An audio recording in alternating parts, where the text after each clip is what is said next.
DSLR এর সঠিক ছবি তোলার জন্য এক্সপোজার মিটারকে বোঝা ভীষণ দরকারি। ছবিতে দুই পাশে তীর চিহ্ন দেওয়া কালো লাইনটা হচ্ছে এক্সপোজার মিটার। ক্যামেরাতে এই লাইনটা সাধারণত সাদা রঙের হয়। ছবি তোলার সময় যদি খাড়া কালো লাইন বা বারগুলো 0 থেকে প্লাস বা পজিটিভ চিহ্নের দিকে বিস্তৃত থাকে, তাহলে ছবিটি অতিরিক্ত আলোযুক্ত হবে, অর্থাৎ ওভার এক্সপোজড হবে। খাড়া লাইন বা বার যদি 0-তে থাকে, তাহলে ছবিটি সঠিক আলোযুক্ত হবে, অর্থাৎ প্রপারলি এক্সপোজড হবে। আবার ওই বারগুলো 0 থেকে মাইনাস বা নেগেটিভ চিহ্নের দিকে বিস্তৃত থাকলে ছবিটি প্রয়োজনের চেয়ে কম আলোযুক্ত হবে, অর্থাৎ আন্ডার এক্সপোজড হবে। এবার দেখি শাটার স্পিডের সাথে এক্সপোজারের সম্পর্ক কীরকম। 1/25 এটা স্লো শাটার, তাই বেশি সময় ধরে আলো সেন্সারে পড়ছে, তাই ওভার এক্সপোজড হয়েছে। আবার 1/1000 তুলনামূলকভাবে অনেকটাই ফাস্ট শাটার, তাই অনেক কম সময় ধরে আলো সেন্সারে পড়ছে আর ছবিটা আন্ডার এক্সপোজড হয়েছে। এখন অ্যাপারচার নাম্বারের সাথে এক্সপোজারের সম্পর্ক দেখা যাক।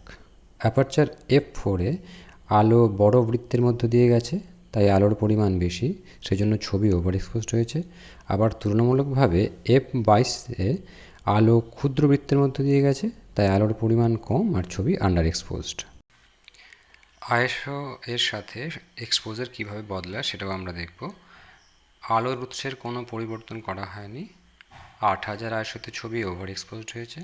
আইএসও কমিয়ে 1250 করলে প্রপারলি এক্সপোজড হয়েছে, আর আইএসও 100-তে আনলে ছবিটি আন্ডার এক্সপোজড হয়েছে।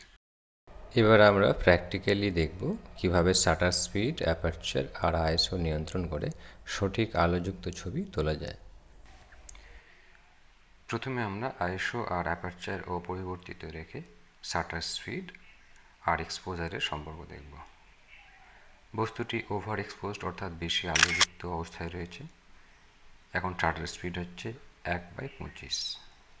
শাটার স্পিড বাড়াতে থাকলে সেন্সরে আলো প্রবেশ করার সময় কমতে থাকবে। শাটার স্পিড বাড়িয়ে 1/160-এ আনলে বস্তুটি প্রপারলি এক্সপোজড হবে, অর্থাৎ সঠিক আলোযুক্ত ছবি তৈরি হবে। ছবিটি আন্ডার এক্সপোজড বা কম আলোযুক্ত অবস্থায় আছে। এখন শাটার স্পিড হচ্ছে 1/1250। শাটার স্পিড কমাতে থাকলে সেন্সরে আলো প্রবেশ করার সময় বাড়তে থাকবে। 1/100 শাটার স্পিডে ছবিটি সঠিক আলোযুক্ত হয়েছে, অর্থাৎ প্রপারলি এক্সপোজড হয়েছে।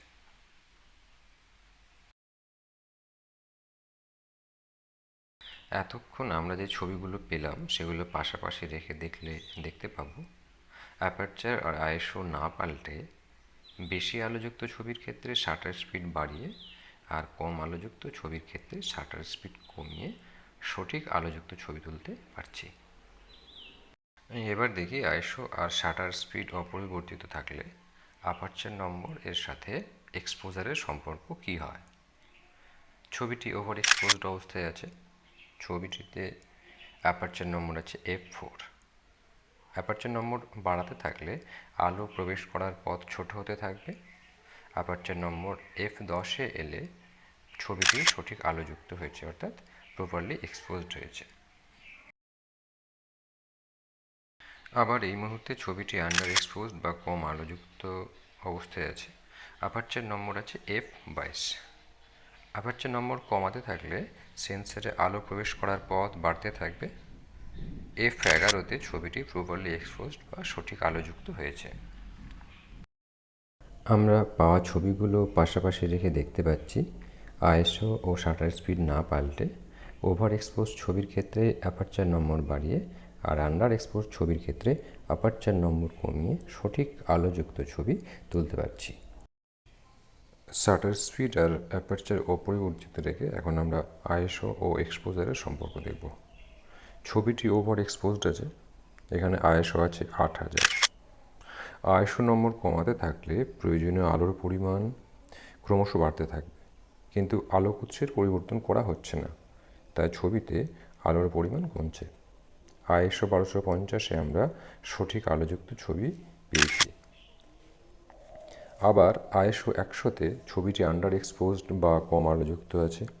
আইএসও নম্বর বাড়াতে থাকলে প্রয়োজনীয় আলোর পরিমাণ ক্রমশ কমতে থাকবে। ISO 1000-এ আমরা প্রপারলি এক্সপোজড বা সঠিক আলোযুক্ত ছবি পাচ্ছি। ছবিগুলোকে পাশাপাশি রেখে দেখতে পাচ্ছি বেশি আলোর ছবির ক্ষেত্রে ISO নম্বর কমিয়ে আর কম আলোর ছবির ক্ষেত্রে ISO নম্বর বাড়িয়ে আমরা সঠিক আলোযুক্ত ছবি তুলতে পারছি।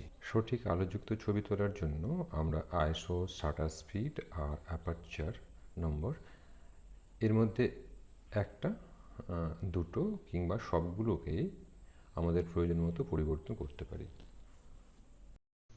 এক্সপোজার মিটারে প্লাস অর্থাৎ over exposed, shutter speed 1/60, aperture f4 ISO 2500।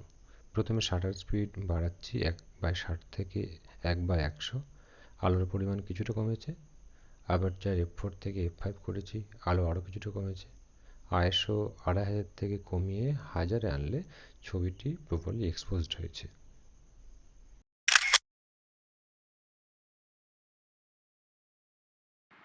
এই টিউটোরিয়ালে আমরা প্রপার এক্সপোজার নিয়ে কথা বলেছি। তবে সবসময় আমাদের যে প্রপার এক্সপোজারেই ছবি তুলতে হবে এরকম কোনো অর্থ নেই। ধরে নিন খুব রোদে একটা ছবি তুলছেন আর প্রকাশ করতে চাইছেন সেখানে রোদ আছে, তাহলে ছবিটা যদি সামান্য ওভার এক্সপোজড হয় তাহলে বেশ সুন্দর হবে। আবার অন্ধকারে একটা গলির ছবি তুলতে গিয়ে যদি ছবিটা আন্ডার এক্সপোজড হয় সেটাও বেশ মানানসই হবে। টিউটোরিয়াল দেখার সাথে সাথে হাতে DSLR নিয়ে প্র্যাকটিস করুন। সবাই সুস্থ থাকুন, সাথে থাকুন।